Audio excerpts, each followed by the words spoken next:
pengacara bilang bahwa Rani sedang dalam kondisi hamil, sedang dalam kondisi yang tidak stabil. Jadi itu menjadi bahan bagi pengacaranya agar Rani lebih mudah untuk dibebaskan sementara. Dimas nggak mungkin ngelakuin semuanya itu sendirian. Dimas dan Rani itu kerja sama. Termasuk soal yang dia pergi ke Aussie.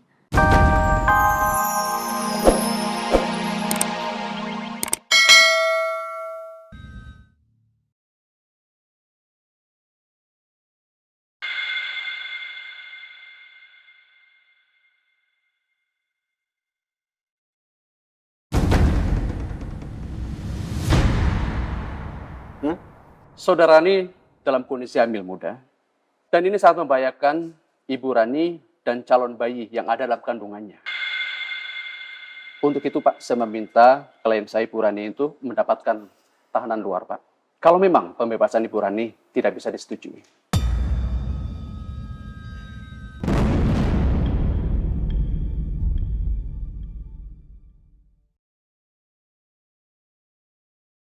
Nggak mungkin. Anda bohong.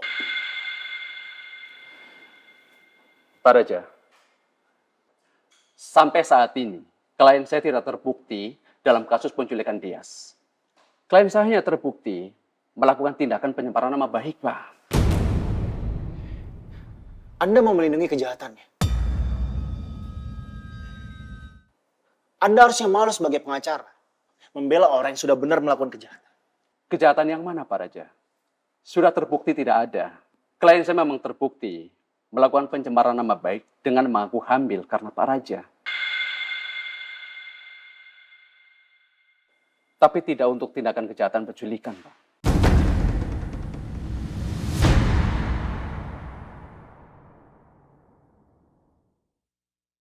Sekali lagi saya tekankan ke Anda.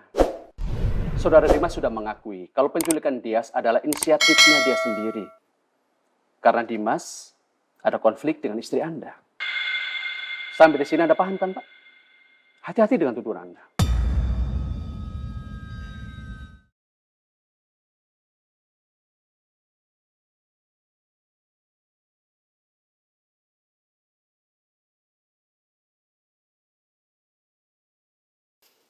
Pak, pokoknya Rani nggak boleh bebas.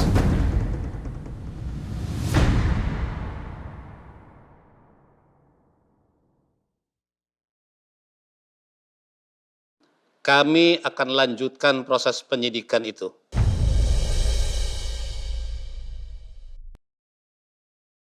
Tolong bawa Bu Rani kembali ke tahanan. Ayo Mbak Rani, ikutan. Gue pasti bebas.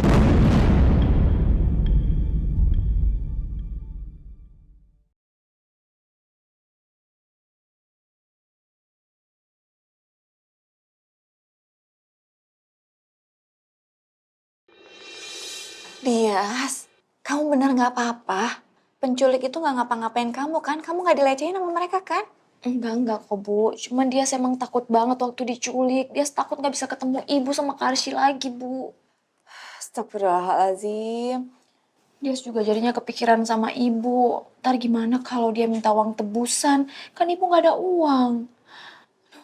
Pokoknya dia situ-situ stres banget, Bu. Dia takut dia mati kelaparan. Dia takut berhari-hari di situ. Dia nggak mandi. Dia sudah bau banget. Dia nggak ganti baju. Aduh, pokoknya gatal-gatal semua deh, Bu. Allah, maafin ibu ya. Ibu juga waktu itu kok percaya aja kamu bilang kamu lagi liburan. Padahal ibu tuh terus-terus mikirin, kayaknya ini nggak mungkin, ini nggak kamu banget. Yang ada kan kalau kamu mau liburan, pasti kamu tuh ngerengek ibu, ngerayu ibu. Ya Allah, ibu ini ibu macam apa sih? Ya Allah. Enggak, Bu. Enggak kayak gitu. Dia tahu kok, ibu pasti khawatirin dia. Ya, maaf ya, Bu. Dia sudah nyusahin ibu selama ini. Dia juga baru sadar selama ini dia nggak bersyukur. Dia semuanya tinggal di sini aja selamanya, Bu, sama ibu. Diomelin tiap hari juga nggak apa-apa deh. Ya Allah, Dias, maafin ibu ya. Ibu itu selalu ngomelin kamu, selalu ngerasa kamu ini susah diatur, selalu ngebantah ibu. Tapi apapun kamu kamu ini tetap anaknya ibu yang selalu bikin ibu kangen. Ibu.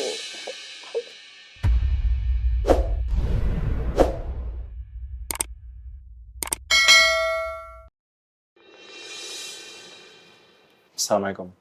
Waalaikumsalam.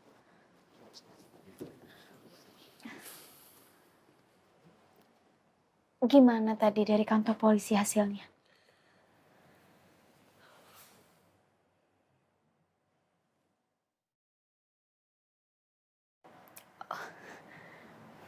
Ya udah kalau gitu kita bicara di luar ya.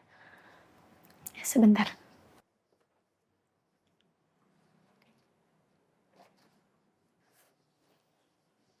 Yuk.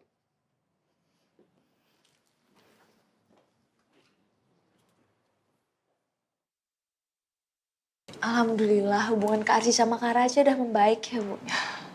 Iya, di balik sifat lemah lembutnya Kak Arsy itu ternyata punya mental yang baja. Dia bisa mengobati luka hatinya sendiri. Makanya Kak Arsy itu nggak pernah mendendam dan membenci orang yang menyakitinya. Dias, makanya kamu itu harus tahu orang yang kuat itu bukan yang selalu menang, tapi dia yang bisa bangun, bangkit dengan tegar setelah dia terjatuh. Kayaknya kalau dia jadi Kak Arsy nggak bakalan kuat deh Bu. Dia juga tadi cerita sama Mas Iqbal. Dia malah ngebelain Kak Raja. Dia jadi takut deh Bu. Gimana kalau ntar jadi suami Mas Iqbal itu ternyata sama aja kayak Kak Raja. Atau bahkan kebalikannya lagi. Dari baik terus jadi jahat. Ih, Kok tiba-tiba jadi suami? Emang kamu pacaran sama Iqbal? Terus mau rencana nikah? enggak Bu, justru itu. Dia nggak bakalan mau pacaran, apalagi nikah. Ya jangan amit-amit ya Bu, nggak bakalan mau. Modelan Mas Iqbal, nggak mau Bu. Ya itu dia maksud dia takut aja. Iya, takut aja Bu kalau sampai tiba-tiba ketemu orang yang dari baik terus kejahat. Maksud kamu? Ya mana tahu Mas Iqbal dari orang yang baik terus tiba-tiba jadi jahat, pura-pura gitu loh Bu. Udah deh. Udah. Sekarang kamu mau dimasakin apa sama ibu? Kamu pasti lapar kan? Bukannya Ibu baru pulang di rumah sakit? Ibu udah gak apa-apa. Ibu ini kan karena banyak pikiran, mikirin kamu terus. Kamu kan gak pulang-pulang, bikin ibu kangen. Meleot deh dipikirin sama Ibu. Bau nih, bu apaan sih? Masa sih? Iya. Ya menurut Ibu. Ih, baunya gak enak banget deh anak ibu ini yang cantik. Masa sih? Aduh, Coba cium. Cium lagi dong. Duh. Kamu harus mandi. Mandi dulu ya. Aduh, Udah Mama, mau udah makan. capek. Udah ada sana. Ayo mandi. Iya. Masya Allah, anak-anakan.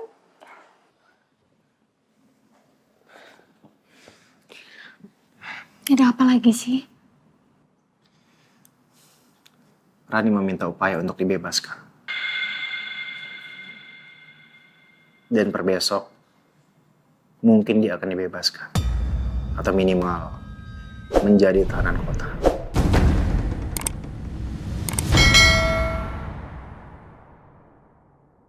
Kok bisa? Pengacara yang membayar uang jaminan. Dan Rani juga punya alibi bahwa saat terjadinya penculikannya Dias, dia sedang berada di Australia. Di sisi lain, Dimas mengaku bahwa dialah otak di balik penculikannya Dias. Selain itu, pengacara bilang bahwa Rani sedang dalam kondisi hamil, sedang dalam kondisi yang tidak stabil. Jadi itu menjadi bahan bagi pengacaranya agar Rani lebih mudah untuk dibebaskan sementara. Dimas nggak mungkin ngelakuin semuanya itu sendirian. Dimas dan Rani itu kerja sama. Termasuk soal yang dia pergi ke Aussie.